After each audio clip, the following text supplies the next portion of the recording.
Hello, नमस्ते, most welcome आप सभी का। उम्मीद है सब लोग बिल्कुल बढ़िया होंगे बच्चे। और इस वाली क्लास में हम अपना गुप्त वंश से रिलेटेड क्वेश्चंस को करते हैं। बच्चे क्या कहता है, गुप्त वंश के आपको संस्थापक कौन लगते हैं? बच्चे गुप्त काल की बात हो रही है और श्री गुप्त कौन है बच्चे? उसका संस्थापक है, ये बात ध्यान रखना।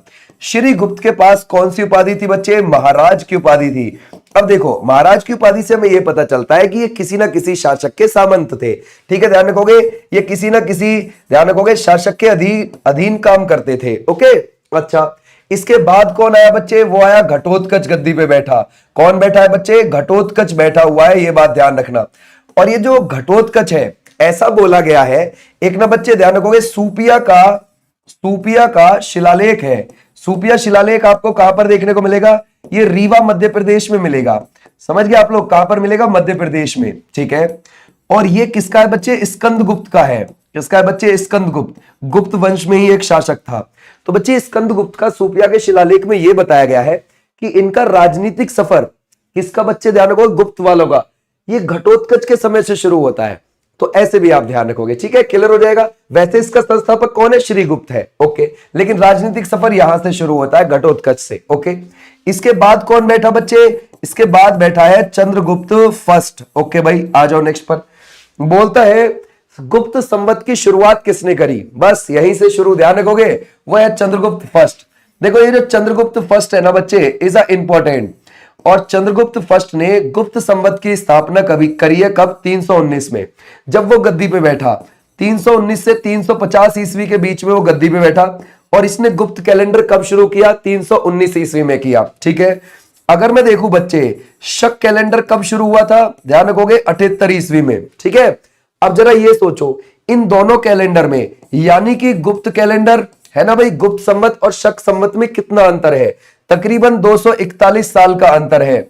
यह पेपर में पूछा जा चुका है, यह बात आप ध्यान रखना। ठीक है, अच्छा, गुप्त संवत किसने शुरू किया है? चंद्रगुप्त फर्स्ट ने शुरू किया है। चंद्रगुप्त फर्स्ट ने लिच्छवी राजकुमारी से भी विवाह किया था। लिच्छवी राजकुमारी है ना भाई, ध्यान रखोगे, क्या नाम था उनका? ध्यान रखोगे, उनका नाम था कुमार देवी। तो उनसे विवाह किया था इसने। ठीक है बच्चे, फिर इसने, ध्यान रखोगे, सिक्के भी चलवाए, है ना, ध्यान रखोगे, कैसे? एक तो ध्यान रखोगे समुद्र, ध्यान रखोगे, एक तो अपने नाम से, याद रखोगे, चंद्रगुप्त फर्स्ट, और ध्यान रखोगे कुमार देवी, याद रखोगे, कुमार देवी, इन दोनों के नाम से, ध्यान रखोगे, सिक्के भी चलवाए थे इसने। और सबसे पहला गुप्त वंश का शासक था जिसने सोने के सिक्के चलवाए। अगर किसी ने गुप्त काल में पहले सोने के सिक्के चलवाए हैं तो इसी ने चलवाए हैं, यह बात ध्यान रखना बच्चे। ठीक है, अच्छा, इसके बाद गद्दी पे कौन आया? इसके बाद आया बच्चे, वो आया समुद्रगुप्त। ओके भाई, ध्यान रखोगे, कौन आया? समुद्रगुप्त गद्दी पे बैठा।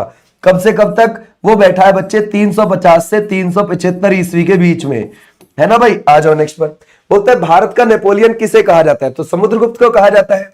तो अभी हमने देखा वो कब गद्दी में बैठा है? 350 से 375 ईस्वी के बीच में बैठा है। ठीक है भाई, क्लियर हो जाएगा, यहां तक डन।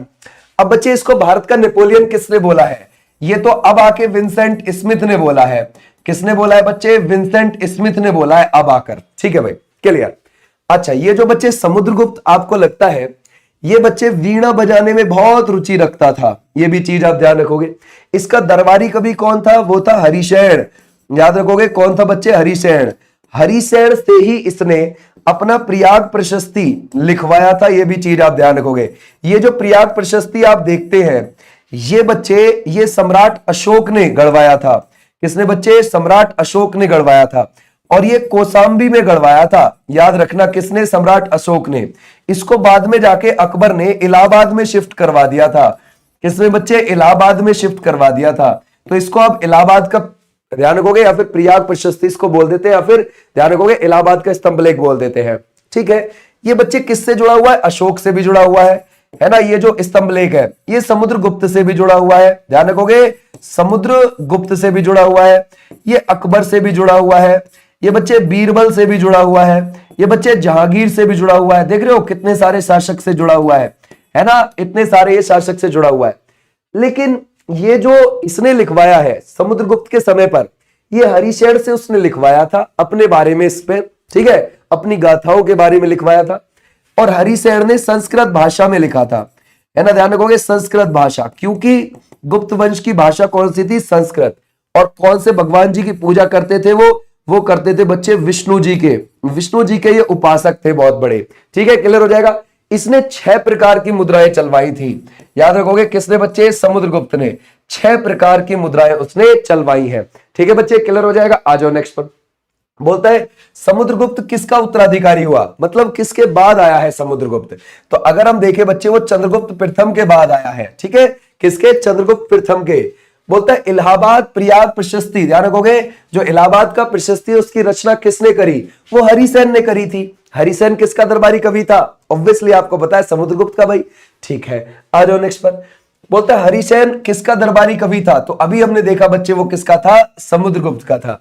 ये आराम से आप लगा सकते हो। ठीक है भाई, आ जाओ नेक्स्ट पर। बोलता है निम्नलिखित में से कौन सा कथन समुद्रगुप्त के बारे में गलत है? चलो देखते हैं भाई। बोलता है बच्चे कौन सा गलत लगता है आपसे? समुद्रगुप्त विष्णु जी का उपासक था, बिल्कुल था भैया, ये तो गलत नहीं है। वह संगीत का प्रेमी था, बिल्कुल था। वह कविराज की भी उपाधि, बिल्कुल ठीक है ही। समुद्रगुप्त ने विक्रमांक की उपाधि धारण करी, बिल्कुल करी थी। ठीक है भाई, तो सर इनमें से कोई भी नहीं है गलत। ठीक है भाई, तो हमारा राइट आंसर कौन सा रहेगा? ये वाले बच्चे बिल्कुल ठीक है। ओके, आ जाओ नेक्स्ट पर। बोलता है चीनी बौद्ध यात्री फाहियान किस गुप्त शासक के शासनकाल में भारत आया? अब देखो हमने कहां तक पढ़ लिया है? समुद्रगुप्त तक। अब समुद्रगुप्त का बेटा आएगा, ध्यान रखोगे, जो 375 ईस्वी में गद्दी पे बैठा 415 तक के लिए। वो कौन है बच्चे? वो है, ध्यान रखोगे, जिसके पास विक्रमादित्य की उपाधि थी, यानी कि चंद्रगुप्त सेकंड। ठीक है भाई, ध्यान रखोगे। तो अब आ गया यहां पर, ध्यान रखोगे, चंद्रगुप्त सेकंड। ये है बच्चे चंद्रगुप्त सेकंड। ओके, इसके पास कौन कौन सी उपाधि है? इसके पास शकारी की उपाधि भी है। इसमें से बच्चे इसमें विक्रमादित्य की उपाधि भी है। ठीक है, ठीक है बच्चे। इसके पास बच्चे देवगुप्त की उपाधि भी है। ठीक है, इसके पास देवश्री की उपाधि भी है। ठीक है, क्या हुआ था? इसका भाई था, ध्यान रखोगे, किसका बच्चे? ध्यान रखोगे, चंद्रगुप्त सेकंड का। ध्यान रखना, चंद्रगुप्त सेकंड की बात कर रहे हैं हम। चंद्रगुप्त सेकंड का जो बच्चे भाई था उसका नाम था रामगुप्त। ठीक है, ध्यान रखोगे, बड़ा भाई था रामगुप्त। ठीक है, ध्यान रखोगे। अब रामगुप्त का क्या हो गया? शकों से झगड़ा हो गया बच्चे। किससे हो गया? शकों से। अब जब शकों से झगड़ा हो गया तो ये हार गया। कौन? रामगुप्त। अब जब रामगुप्त हार गया तो रामगुप्त की पत्नी ध्रुव देवी को भी शक उठाकर ले गए। याद रखोगे किसको बच्चे? ध्रुव देवी को ये उठाकर ले गए। अब बड़ा गुस्सा आया किसको? चंद्रगुप्त सेकंड को। चंद्रगुप्त सेकंड ने बच्चे शकों को हरा दिया और जो ध्रुव देवी थी, ध्यान रखोगे, उससे विवाह कर लिया। ये भी चीज आप ध्यान रखोगे, उससे विवाह कर लिया। किसने? ध्यान रखोगे, इसने, चंद्रगुप्त सेकंड ने। ओके भाई, अब चंद्रगुप्त सेकंड ने यहां पे विवाह तो कर लिया। अब इसी के समय पर बच्चे ध्यान रखोगे फाहियान आया। ये एक चीनी यात्री था और फाहियान जो आया है वो 399 ईस्वी में आया है और 412 तक यहां रहा। ठीक है बच्चे, क्लियर हो जाएगा। एक चीनी यात्री था और जब ये यहां से गया तो इसने बताया कि ये जो देश है मध्य देश बोलते थे। तो ध्यान रखोगे इस मध्य देश में सभी ब्राह्मण है, वहां किसी को भी मृत्यु दंड नहीं दिया जाता, सबको आर्थिक दंड दे दिया जाता है। समझ गए? कोई भी मांस, मदिरा, प्याज, लहसुन इन सब का सेवन नहीं करता है। तो ऐसे इसने वहां पर जाकर बताया अपने चाइना में जब ये वापस गया था। ठीक है बच्चे, तो ये किसके दरबार में आया था? यहाँ पर ये चंद्रगुप्त सेकंड के दरबार में आया था। ठीक है, इतनी बात हो गई। अब थोड़ा सा आगे बढ़ते हैं। चंद्रगुप्त सेकंड ने वैवाहिक संबंध बहुत अच्छे बनाए थे, उनसे भी राजपाट अपनी तरफ कर लेता था। जैसे एग्जाम्पल के लिए इसने नागा राजकुमारी से विवाह कर लिया। अब अगर आप देखोगे नागा राजकुमारी कौन है बच्चे, अगर आपसे पूछने लगे तो वो हो जाएंगी, ध्यान रखोगे, कुबेर नागा। ठीक है, ध्यान रखोगे, कुबेर नागा, उनसे विवाह कर लिया। अपनी बेटी जो थी, बेटी, ध्यान रखोगे, बेटी का नाम था प्रभावती। ये भी चीज आप ध्यान रखोगे, प्रभावती गुप्त, उसका विवाह किससे कर दिया बच्चे? ध्यान रखोगे, वो कर दिया वाकाटक वंश के राजा। वाकाटक वंश के राजा थे रुद्रसेन, उनसे कर दिया था। समझ गए? तो उसका एरिया भी बहुत सारा अपने में मिला लिया। ठीक है भाई, वैवाहिक संबंध से। फिर अपने बेटे कुमार गुप्त का बच्चे विवाह किया। किससे किया? कुमार गुप्त का विवाह। कुमार गुप्त का विवाह इसने कर दिया बच्चे, ध्यान रखोगे, है ना, वो कर दिया था एक कदम्ब वंश था उसकी बेटी से, कदम्ब वंश के शासक की बेटी से। ओके बच्चे, ध्यान रखोगे, कदम्ब वंश के शासक की बेटी से कर दिया था। ये भी चीज आप ध्यान रखोगे, शासक की बेटी। तो इसने बड़ा दिमाग दिखाया था। ओके बच्चे, क्लियर है? तो हमारा राइट आंसर कौन सा रहेगा? ये। ऊपर से इसने देखो भाई, पहले जो इनकी राजधानी थी गुप्त काल की वो पाटलिपुत्र थी। लेकिन इसने उज्जैन को भी बना लिया, तो इसकी दो राजधानियां हो गई, याद रखोगे। एक तो हो गई बच्चे कौन सी, पाटलिपुत्र, और एक पाटलिपुत्र के साथ साथ हो गई उज्जैन। ठीक है भाई। अब चलो इस राजा के बारे में हमने बहुत सारी चीजें जानी। बोलता है निम्नलिखित में से कौन सा कथन सही है, चलो देखते हैं। ठीक है भाई। चंद्रगुप्त सेकंड को भारत का नेपोलियन कहा जाता है, बिल्कुल भी नहीं, विक्रमादित्य की उपाधि थी। शकों पर विजय के उपलक्ष्य चंद्रगुप्त सेकंड ने चांदी बल सिक्के जारी करे थे, बिल्कुल करे थे भाई। ध्यान रखो, ये चीनी बौद्ध यात्री फाहियान समुद्रगुप्त के शासन में आया है, बिल्कुल भी नहीं, चंद्रगुप्त सेकंड के में आया है ना। और नालंदा विश्वविद्यालय की स्थापना चंद्रगुप्त सेकंड, बिल्कुल भी नहीं। ठीक है, ध्यान रखोगे, वो किसने, कुमारगुप्त ने बनवाया है ना, ध्यान रखोगे। तो इसके बाद कौन आता है बच्चे, इसके बाद आता है कुमारगुप्त। याद रखोगे कौन आया था, कुमारगुप्त गद्दी पे आया, जिसने किसकी स्थापना करी थी बच्चे, नालंदा विश्वविद्यालय की स्थापना करी थी।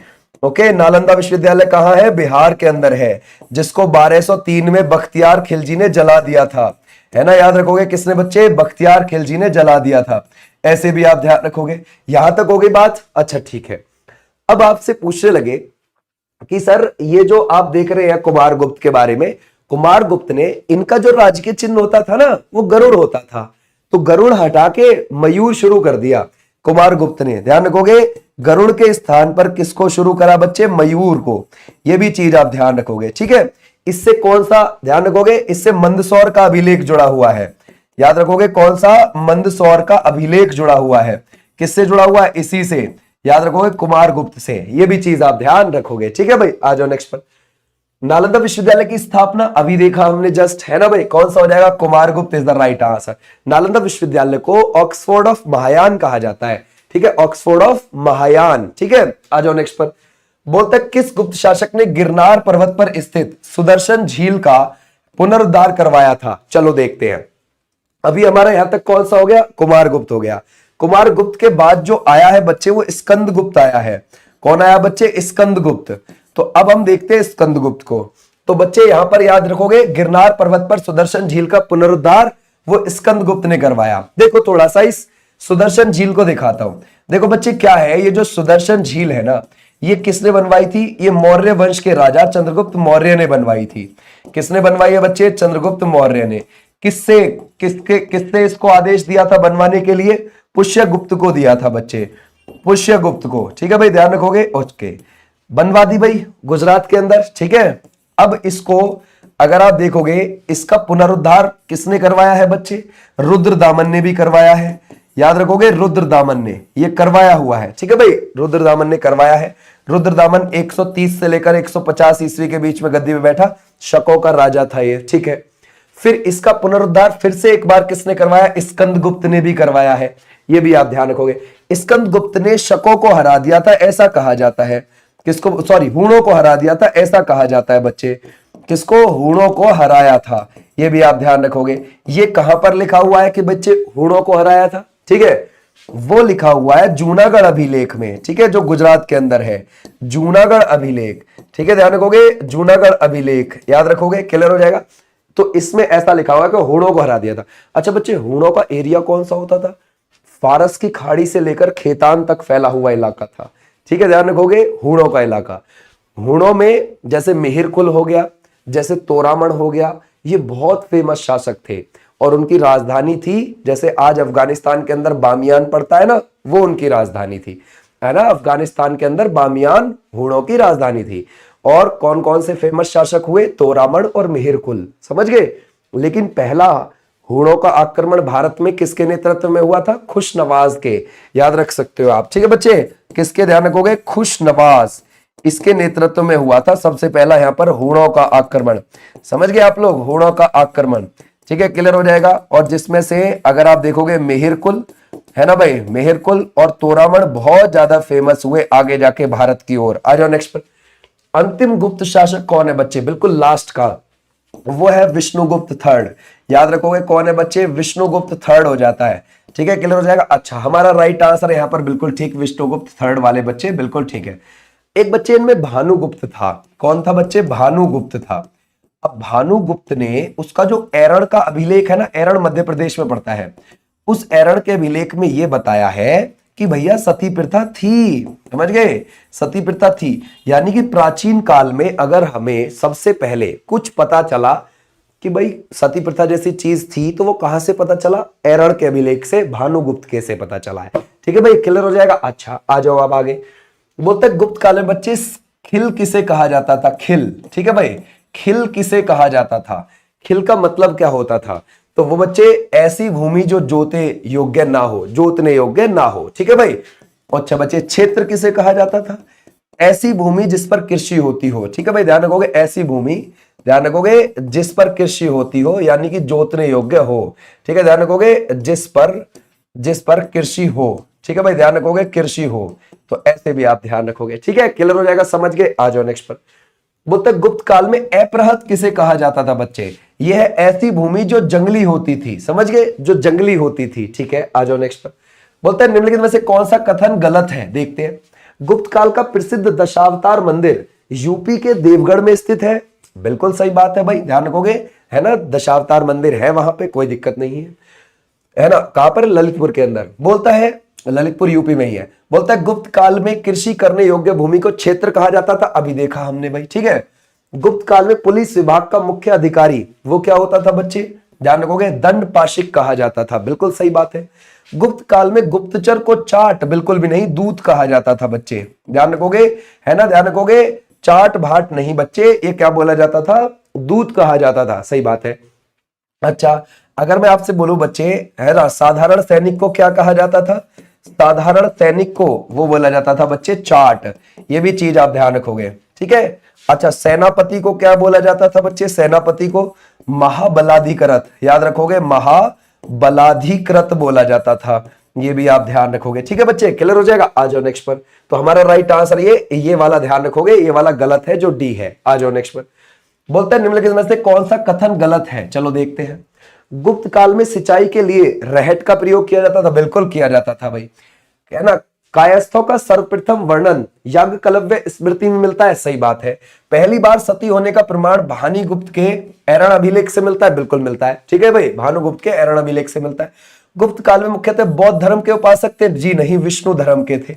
मतलब ध्यान रखोगे, है ना भाई, क्या थे? विष्णु जी के उपासक थे। ये भी चीज आप ध्यान रखोगे, है ना, क्लियर हो जाएगा। यानी कि वो वैष्णव धर्म की बातें मानते थे, ठीक है। तो हमारा राइट आंसर क्या हो जाएगा? ये।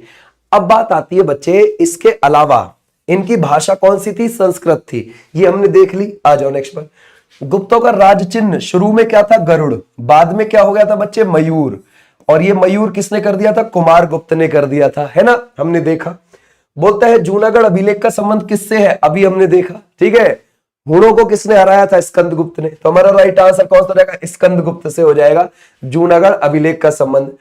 बोलता है महाराजा धीराज की उपाधि धारण करने वाला पहला गुप्त शासक कौन? याद करो, गुप्त कैलेंडर किसने चलाया? चंद्रगुप्त प्रथम ने चलाया, ठीक है बच्चे। आ जाओ नेक्स्ट पर। बोलता है किस श्रीलंकाई शासक ने समुद्रगुप्त से गया में एक बौद्ध मठ बनाने की अनुमति मांगी थी? यानी कि भारत का नेपोलियन जिसको बोला जाता, उससे मांगी थी। तो बच्चे किन्ने? याद रखोगे, ये हो जाएगा मेघवार्ण। याद रखोगे कौन है? मेघवार्ण। ऐसे आप ध्यान रखोगे। अच्छा, अब थोड़ा सा और आगे बढ़ते हैं बच्चे, इसमें टैक्स सिस्टम को देखते हैं बच्चे। जो भाग होता था, भाग और भोग, ये बड़े इंपॉर्टेंट टैक्स सिस्टम है इसमें। जैसे राजा कुछ फल और सब्जी लेते था, ध्यान रखोगे, राजा फल और सब्जियां लेता था, है ना, अपने सबका खाना खर्चा चलाने के लिए। जो पूरा उसका, ध्यान रखोगे, महल है, महल के अंदर जितने भी लोग हैं, तो आम जनता से फल और सब्जियां लेता था, उसको बोला जाता था भोग, ठीक है बच्चे, ध्यान रखोगे, प्रतिदिन लेता था, ठीक है। भाग हो जाएगा बट्टे, ये हो जाएगा 1/6 भाग। ये हो जाएगा टैक्स जो पूरी साल की उपज का होता था बच्चे, है ना, ध्यान रखोगे, उपज का कितनेवा टैक्स लेता था? 1/6 भाग के रूप में लिया जाता था, ठीक है ना भाई। अगर मैं आपसे पूछूं बच्चे, उद्रंग, उद्रंग क्या होता था? ये होता था बच्चे स्थायी कृषकों से लिए जाने वाला टैक्स। स्थायी कृषक टैक्स था ये, जो परमानेंट किसान है उनसे लिया जा रहा है। जो बच्चे ऊपरी कर है, ऊपरी कर, ये गैर स्थायी किसानों से लिया जा रहा है। याद रखोगे, गैर स्थायी, यानी कि फिर मैं आपसे कह सकता हूं कि वे अस्थायी हैं। याद रखोगे, अस्थायी, यानी कि वो परमानेंट किसान नहीं है। ये बात आप ध्यान रखना, ठीक है भाई, क्लियर हो जाएगा। ऐसे भी आप ध्यान रखोगे।